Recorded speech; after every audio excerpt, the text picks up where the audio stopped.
Queridos irmãos, queridas irmãs, nós estamos iniciando mais um programa Evangelho por Dentro, o estudo do Evangelho de Jesus à luz da doutrina espírita. E hoje o nosso tema é o tesouro no céu, que está em Mateus, capítulo 6, versículos de 19 a 21. Nós vamos pedir o Márcio para ler o texto para a gente. Não ajunteis tesouros na terra, onde a traça e a ferrugem tudo consomem, e onde os ladrões minam e roubam. Mas ajuntai tesouros no céu, onde nem a traça nem a ferrugem consomem, e onde os ladrões não minam nem roubam. Porque onde estiver o vosso tesouro, aí estará também o vosso coração. Esta passagem, que é uma orientação de Jesus aos seguidores, constitui aquele material divino que ele revelou à terra e exemplificou entre nós. É uma proposta de seletividade no plano das experiências. Ela nos faz recordar, e vai ser bem trabalhada aqui pelo grupo, aquilo que o Paulo escreve: tudo me é lícito, mas nem tudo me convém. Tudo me é lícito, mas nem todas as coisas edificam. E aí nós vamos observar dentro do plano evolutivo que a questão de valor das coisas, ela altera. Por isso nós temos a inteligência. Nós, durante muito tempo, caminhamos em grupo. Isso é um estudo evolutivo. Nós caminhamos que nem manada, né? A gente caminha em grupo, vai fazendo a mesma coisa, obedece só a sistemática instintiva através do desenvolvimento dos 5 sentidos, até o momento em que a gente começa a observar, já tem material bastante dentro daquela base, e começa a refletir sobre as coisas, sobre o proveito das coisas, sobre a qualidade das coisas, dos acontecimentos, sobre o papel das pessoas na vida da gente, sobre as situações que nos cercam. E nós passamos então a ajuizar e dar nome às coisas, aí num plano mais individual. Porque é claro que todo mundo sabe que árvore é árvore, sol é sol, lua é lua, isso é genérico. Mas nós temos que descobrir o nosso sol, a nossa lua, a nossa árvore, os elementos que são importantes para a nossa evolução, para a qualificação da nossa vida. Ou seja, quando nós começamos a discernir, tudo muda. Então nós vamos iniciando este programa abrindo para o pessoal trabalhar com a gente aí. Quem quer começar? O espírito Honório Abreu trabalha o assunto no livro O Evangelho por Dentro, no capítulo 8. E também no livro Luz Imperecível, e aí como encarnado, dos capítulos 29 a 31. A passagem em si são apenas 3 versículos. Então a gente pensa assim, um estudo rápido, corriqueiro, é um assunto simples. E quando nós vamos fazer o levantamento de material, o material abunda. E parece que não tem fim, porque as referências são inúmeras sobre o assunto, né? Num primeiro momento, o Honório diz o seguinte, que a existência na Terra pode ser comparada a uma atividade comercial, a um grande negócio da alma. Então ele demonstra como que Jesus usa vários recursos desse para falar para a gente a respeito desse ensinamento moral que ele quer trazer. Jesus didaticamente se utiliza de situações da nossa vida para que nos toquemos em nosso coração, no nosso sentimento, para que a gente se abra para a compreensão do que está sendo trazido. Então Jesus fala da dracma, ele fala do tributo, a parábola do tesouro, a parábola da pérola, a parábola dos talentos, o óbolo da viúva, tudo tem a ver com dinheiro, com tesouro, com recursos amoedados. Jesus claramente está falando do aspecto moral disso tudo e de como lidar com esses recursos, que ele fala que a existência na Terra pode ser comparada a uma atividade comercial. Então a troca, a permuta, a intercâmbio. A mediunidade claramente é definida como intercâmbio, como troca energética, troca de intuições, de vibrações, de recursos espirituais. E a nossa vida como um todo é assim. A convivência humana é uma troca constante. Então pensar em tesouros é interessante. E aí Jesus estabelece, o tesouro não deve ser ajuntado na Terra, ele deve ser ajuntado no céu. No Luz Imperecível, o Honório diz que isso ocorre porque aquilo que eu ajunto ou que eu retenho na Terra, ou seja, no aspecto físico ou na minha vivência humana, puramente humana, em oposição àquela espiritual, aquilo que eu ajunto nessa circunstância pode faltar para o outro. Então eu estou retendo algo que em última instância, ou numa primeira instância, pertence a Deus. E Deus distribui aquilo a mãos cheias, né, para todo mundo. E aí se eu retenho aquilo, falta para o outro. Quando eu ajunto no céu, eu estou juntando essas situações na minha vivência espiritual. Porque aqui o céu não vai significar assim, eu desencarnado lá no céu, não. É o céu, toda a minha experiência espiritual. Ou talvez humana e espiritual, a conjunção dessas coisas. E não juntar simplesmente na experiência humana. Porque isso que eu junto nessa instância, que é o céu, não falta para o outro, não, mãe. Porque o outro tem o recurso de juntar lá também no céu dele. Porque o reino dos céus representa aquela conjugação de virtudes, né? De possibilidades de crescimento, de evolução. O outro também deve ser rico. E eu devo também trabalhar para que o outro se enriqueça. E o enriquecimento do outro não me deixa pobre. Isso quando se trabalha no céu. Se eu for trabalhar no campo humano, simplesmente, propriamente dito, o enriquecimento do outro pode faltar para mim, ou o meu pode faltar para o outro. Claro que a gente está falando em linhas gerais, né? E para estabelecer uma demarcação dessa situação, Jesus apresenta a proposta do coração. E falando que o tesouro, aonde tiver o tesouro, vai estar o coração também. O assunto é tão amplo que, para falar disso, o Espírito Honório vai lá no livro Gênesis de Moisés, e falando algo que o Wagner introduziu aqui o assunto, que Adão ele é capaz de dar nome às coisas. Então é a razão que estabelece correlação das coisas, faz separação, faz uma análise, um cotejamento de tudo. Mas logo depois, o texto bíblico fala que Eva é a mãe de todos os viventes. Ela como sentimento, então aí associou com o coração. Se a razão estabelece essa correlação das coisas, o sentimento como que sustenta ou cria fundamentação, porque Eva se torna a mãe de todos os viventes. Então, assim, é para demonstrar como que no campo do sentimento, como que as coisas se enraizam ali, ou se fundamentam a partir do sentimento. Se a gente não cuidar muito bem do sentimento e dessa questão da nossa expressão nesse campo, representado por Eva, o nosso tesouro ele pode estar sendo ajuntado no local inadequado ou se corrompendo de uma maneira que não deveria corromper. Aí já entrando no assunto da ferrugem, da traça e do ladrão, que corrompe o tesouro. Aproveitando a sua boa definição de sentimento, nós notamos que o coração ele funciona, o sentimento, ele funciona como uma usina de produção, porque é a vivência. O elemento ele pode ter uma ideia de alguma coisa, mas ele só tem domínio sobre aquilo quando ele experimenta. E aí precisa do coração, porque a ideia fecunda, mas o sentimento é que gera. Então, o Adão, ele na verdade, não, ele ganha autoridade quando a Eva é fecundada por ele, né? E aí a gente vai até trazer aqui para reflexão, um ensinamento de Paulo que entendeu tão bem esse processo, que a gente precisa deixar o coração entrar nos processos. Ele diz assim, a cabeça da mulher, a mulher é o coração, né? E o homem é a razão. A cabeça da mulher é o varão. Mas a cabeça do varão é o Cristo. E a cabeça do Cristo é Deus. Nós vemos a ordem, ou seja, você só tem quando chega no sentimento. Vem de Deus e quando para no sentimento, aí você exemplificou, aí você revela o talento. Então a gente começa a entender por que o tesouro é no coração, não é?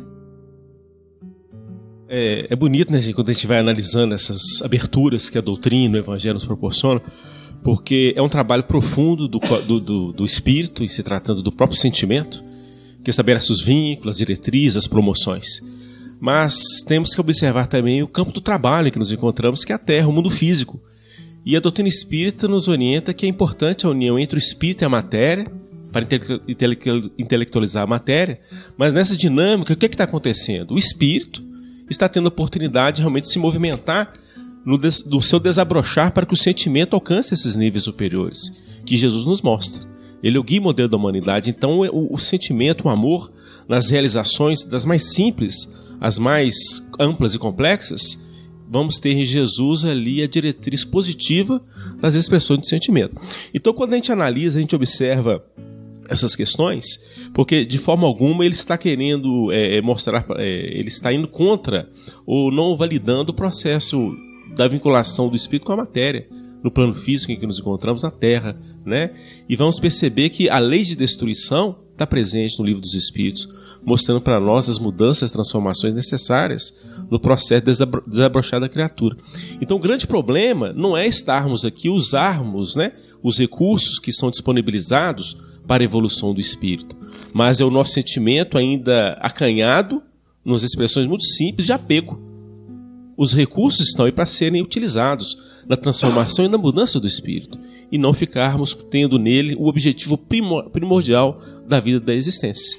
Então, a criatura é direcionada para um ambiente mais denso, plano físico, com o objetivo de operar transformações e mudanças, alcançando esse sentimento nobre, esse sentimento elevado, que passa a realmente dar vida às ações, ao comportamento, às diretrizes e às construções positivas que a vida vem nos oferecendo.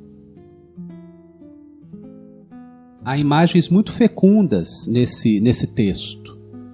As imagens são aquelas palavras que se tornam chaves e que, fora desse contexto, elas representam outra coisa. Por exemplo, traça, ferrugem. Como é que você vai tirar o ensinamento moral de uma ferrugem? Sim, é possível. Da maneira didática como Jesus apresenta o assunto. E aí, aqueles capacitados para decodificar as chaves foram nos ensinando ao longo do tempo. Inúmeros trabalhadores, divulgadores, experimentados nesse trabalho foram construindo isso ao longo do tempo. Por exemplo, no livro Luz Imperecível, o Honório com a sua equipe, o Honório encarnado com a sua equipe, trabalha da seguinte forma: traça e ferrugem, agentes naturais que promovem destruição e renovação. Então, isso está vinculado à lei de destruição. Um estudo mais amplo, mais completo, precisa ir lá no Livro dos Espíritos, na terceira parte, as leis morais, e estudar a lei de destruição. Porque se a gente não tiver essa compreensão doutrinária do assunto, parece que simplesmente vem uma destruição, acaba com tudo, nós nos sentimos culpados, ou perdidos, ou desesperados, e parece que aquilo não tem um fundamento evolutivo. Não, tem um objetivo, tem uma proposta evolutiva naquilo. A traça vem, a ferrugem, o ladrão, com uma proposta de melhoria. Por isso tem que estudar a lei de destruição, né? Então, olha só como é que eles comentam no livro Luz Imperecível. A traça, ela vai agir nos elementos mais frágeis, que não oferecem resistência, nos materiais menos duráveis, né? A ferrugem, ao contrário, age naqueles elementos mais duros, mais resistentes. O metal que você pode pensar assim, isso aqui dura séculos. Se a ferrugem o atingir, não, ele vai ser consumido. Então nós vamos pensando naquelas situações, naqueles recursos da nossa vida, dos nossos implementos, mais frágeis e mais resistentes, que são transformados pelo tempo. E é dito que a lei do uso determina que a única forma de conservar uma coisa é utilizá-la. Não parece estranho? Mas isso é uma experiência da vida. Deixe um carro na garagem durante muito tempo. Ele se consome pela falta de uso. A maneira de garantir que o carro funcione bem é que ele seja utilizado da forma correta. Porque se eu utilizo inadequadamente, ele também vai se consumir de uma forma inadequada. Então, é possível entender essas chaves vinculadas à minha vida, aquelas situações que precisam se transformar. Quando fala do ladrão, é tão interessante a didática do livro que ele apresenta 3 tipos de ladrão, 3 tipos de ladrões. Ladrões externos, os próprios encarnados, ou seja, a situação da vida que vem e me rouba de alguma forma através da ação de alguém, de um encarnado. Os ladrões internos, ele diz que são os reflexos que transformam o uso adequado, desviando finalidades. São as ilusões que salteiam inteligência, na fala de Emmanuel no Pensamento e Vida, que já faz uma associação direta com a parábola do filho pródigo, do bom samaritano. Porque o homem ele foi salteado. Salteadores o atacaram e o deixaram semi-morto. Levaram tudo. Aí nós pensamos nos salteadores internos. São os ladrões internos que roubam a nossa tranquilidade, o nosso equilíbrio. Porque são as ilusões que eu já poderia estar vivenciando de uma outra forma e estou vivenciando de uma maneira materialista ou pelo interesse próprio, né? E por fim, ele fala dos ladrões desencarnados. São as sugestões ou as influências. É a abertura mental que eu dou para que haja uma influência negativa me desviando do rumo. Então, no primeiro momento em que o ladrão, eu poderia pensar apenas naquele que vem e me rouba um recurso amoedado, isso avulta em possibilidades de entendimento, né? Eu preciso ter mecanismos para evitar a traça, a ferrugem e os ladrões. E como a passagem termina falando com o coração, Se o equilíbrio, o cuidado com o meu sentimento, com isso eu consigo evitar que esses agentes destruidores tenham esse efeito tão grande. E se ocorrer destruição, que eu me reposicione, caminhando novamente em novas bases. Como aquele pescador que larga a rede, foi estudado outro dia pelo grupo. O pescador, ele larga a rede para seguir após Jesus, largando o pai e o barco. Então ele encontra lá na frente um novo recurso. A transformação que ocorre não o deixa paralisado. Ele se posiciona novamente, né? Com mais qualidade. Você me fez lembrar que essa traça, esse ferrugem, o que acontece na vida comum da gente? A gente passa por uma dificuldade e perde algo da vida emocional ou material. E a gente pensa da seguinte forma: eu estou precisando tomar uns passes. Eu estou precisando ir conversar com o médium. Eu estou precisando ir na reunião mediúnica. Sim, são caminhos legítimos, problema nenhum. O problema é quando a gente coloca isso de forma externa. Porque essa traça e esse ferrugem, ele quer nos dizer algo então. Então a gente não achar ruim que eles venham, porque se eles vêm é para nos dizer algo. E através disso pensar, se isso que eu tanto valorizo está enferrujando, se isso que eu tanto valorizo é um amigo que nos decepciona, pensar, por que isso? Então, é como se fosse o fogo trazendo renovação. Destruiu alguma concepção minha. Eu amava aquele móvel e o ferrugem consumiu. Mas então, o que está querendo dizer isso para mim? O que eu tenho que começar a pensar, então, a respeito disso?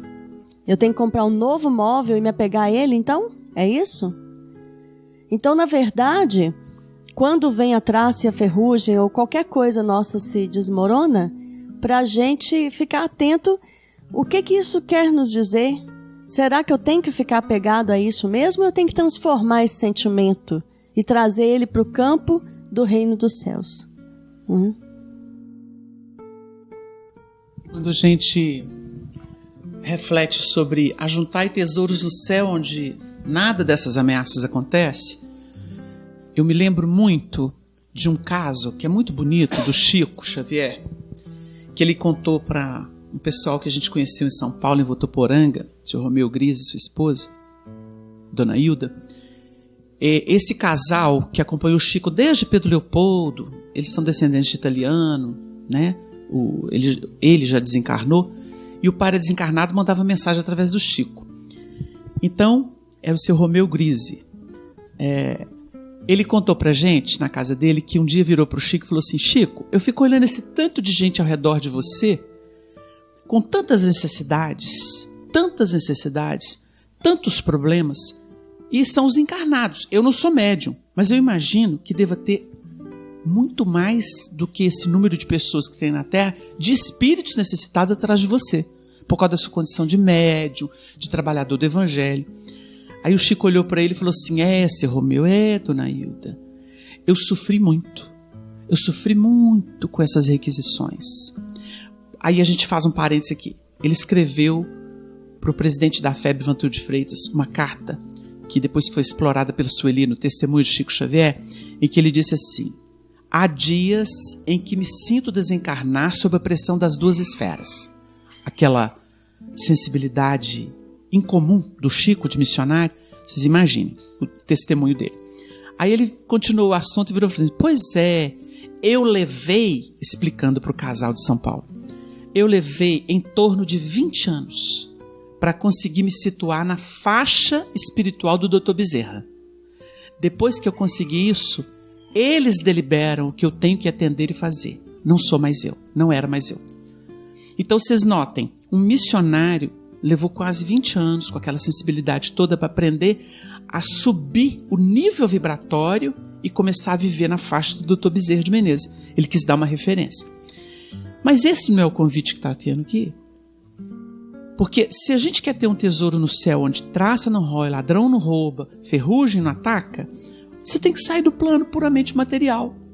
Foi o que o Chico fez. Ele elevou-se tanto em prece, em vibrações, em pensamentos. E a gente sabe disso porque, convivendo aqui com os grandes amigos dele de Pedro Leopoldo, como Arnaldo Rocha, como a dona Neném Aluoto, como Peralva, a gente ouviu muitos casos, depoimentos sobre a luta do Chico.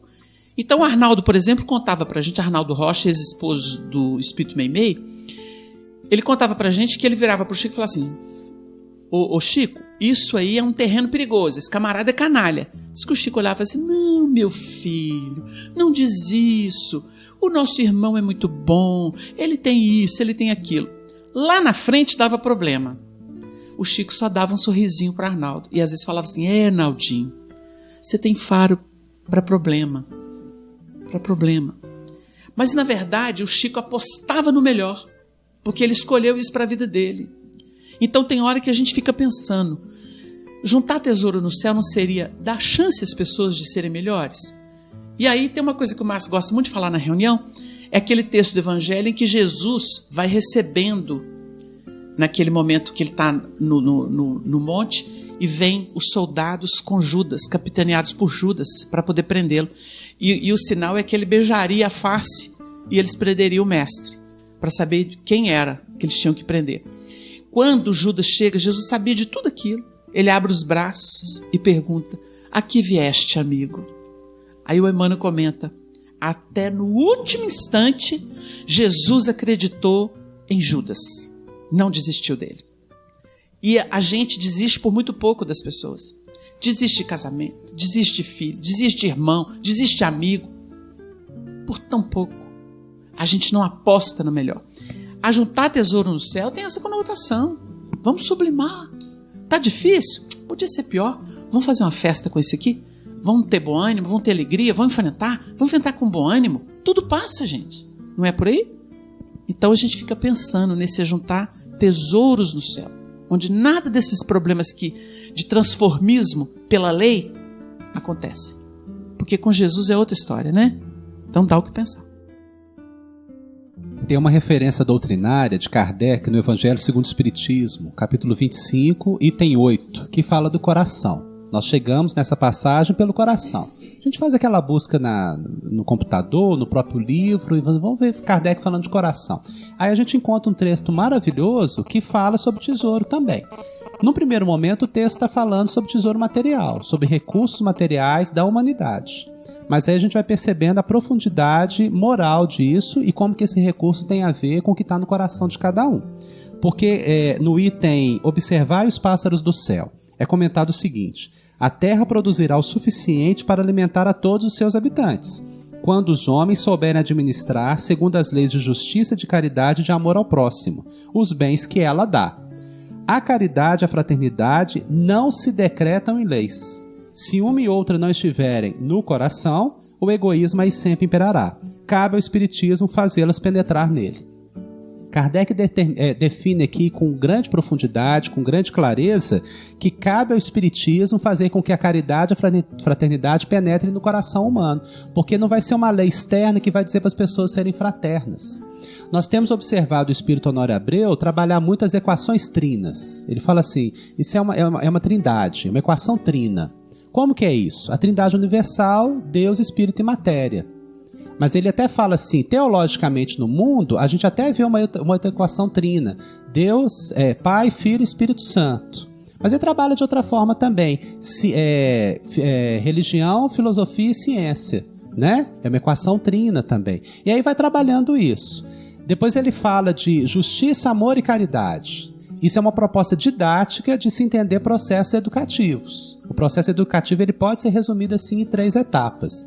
Quando eu começo a ter a teoria da coisa, a concepção, depois no segundo processo eu começo a experimentar aquilo, mas é na terceira etapa que eu junto teoria e prática. Então eu posso fazer síntese. Quando eu consigo fazer a síntese do que eu sei e do que eu estou vivenciando, eu concluí um processo e inicio uma nova etapa trina, né? Uma nova sequência de 3. São propostas didáticas.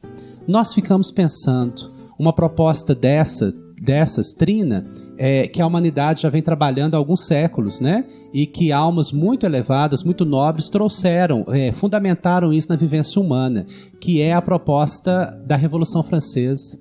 Liberdade, igualdade e fraternidade. Quando nós lemos isso aqui, que a fraternidade não se decreta por lei, nós nos lembramos disso. Com certeza, muitos de nós passamos por essas experiências, ou a sociedade hoje tem um reflexo muito grande dessa proposta filosófica, né? A liberdade, ela pode ser decretada por lei. Chega alguém e assina um documento, né? Como a de cara memória Princesa Isabel do Brasil, né? Que decretou liberdades. E foi decretado, pronto. Mas isso não significa que todos vão ter igualdade, porque o Brasil está até hoje tentando trabalhar a igualdade. Todos somos livres, todo mundo é brasileiro e é livre, mas não quer dizer que seja todo mundo igual. Então as propostas sociais, as propostas econômicas, políticas, estão tentando implementar a igualdade para as criaturas. Que todo mundo tenha acesso às questões públicas, né? Que todo mundo tenha os recursos dignos, de dignidade humana. Mas a fraternidade, ela se encontra ainda num outro patamar, porque depois que conseguimos igualdade para todos, ainda fica faltando essa aquisição, essa conquista. Vai ser necessário que a fraternidade entre no coração de todo mundo, de todos, e que nós nos amemos como irmãos mesmo, porque fraternidade é ser irmão, né? Então, o Espiritismo está fazendo esse processo, o Evangelho vem trabalhando isso. Nós ficamos desconcertados, às vezes, de observar isso, porque o Evangelho é de todo sempre. Ele foi codificado por Jesus e apresentado pelos evangelistas há 2000 anos. Mas o Evangelho é a lei divina expressa no universo. Então, né, não se coloca uma data para o Evangelho. O Evangelho é de todo sempre, é de Deus, né? E como é que só hoje a gente começa a entender um pouquinho isso? Tudo que a gente puder fazer para libertar corações, trabalhar a igualdade, mas principalmente vivenciar a fraternidade, nós estamos dentro dessa proposta de ajuntar tesouros no céu.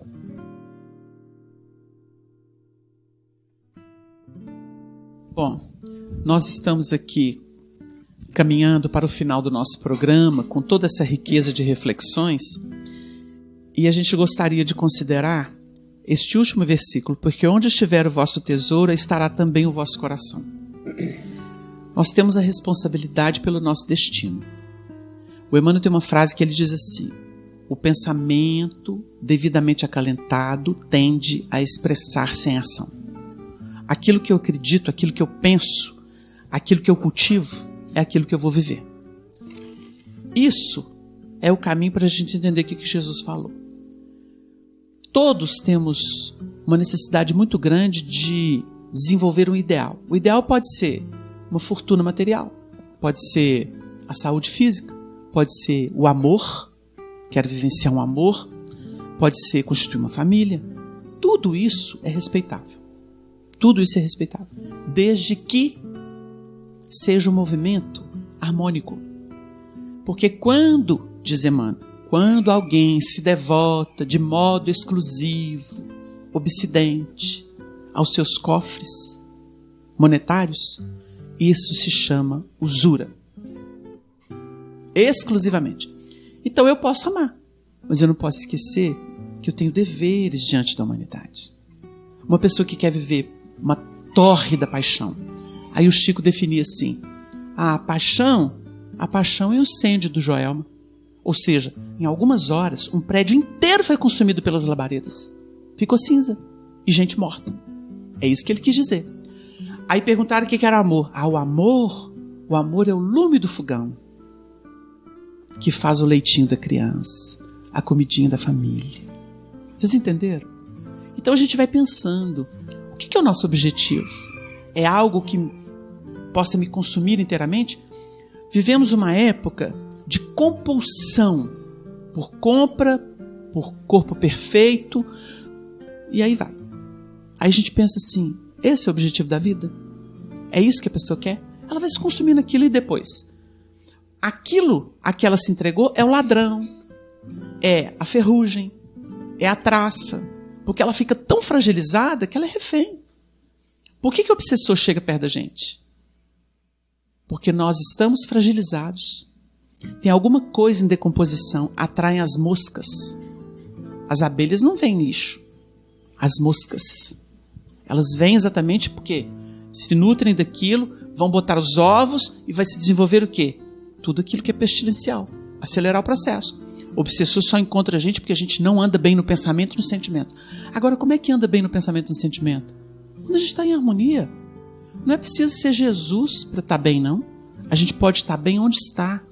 Olha, eu tenho até dificuldade com o meu chefe, mas eu oro por ele, procuro dar um sorriso todo dia, ainda que ele não me dê de volta. Mas eu estou fazendo a minha parte. Que importa se o outro não ama, se o outro não perdoa, se o outro não aceita? O importante é a gente fazer. No Evangelho está escrito assim, Novo Testamento, de modo que cada um dará conta de si mesmo a Deus. O que nós vamos entender? Eu tenho que fazer. Eu preciso fazer. Jesus, no final de Mateus, tem um diálogo, ou de João, que ele vai discutir sobre o papel de cada um. Aí Pedro pergunta assim, mas e João? O que vai ser feito dele?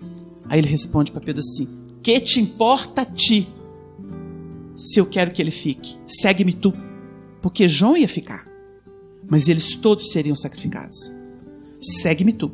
Ele deu o recado. Então é isso, pessoal intransferível.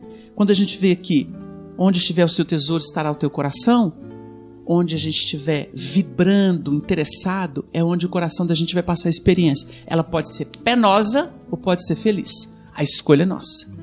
Quando a gente resolve adotar, porque não vem por decreto, humildade, que é adaptação, capacidade de adaptar as situações, é aquela adequação, né, que a gente vai conseguindo fazer. Fiz-me tudo para todos.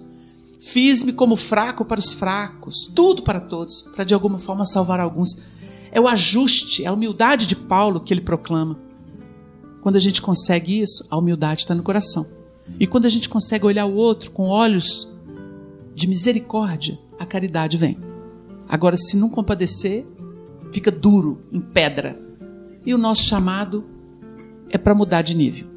Nós agradecemos a atenção de todos e pedimos a Deus que abençoe os corações, as famílias, o mundo inteiro. Muita paz para todos. Muito obrigado.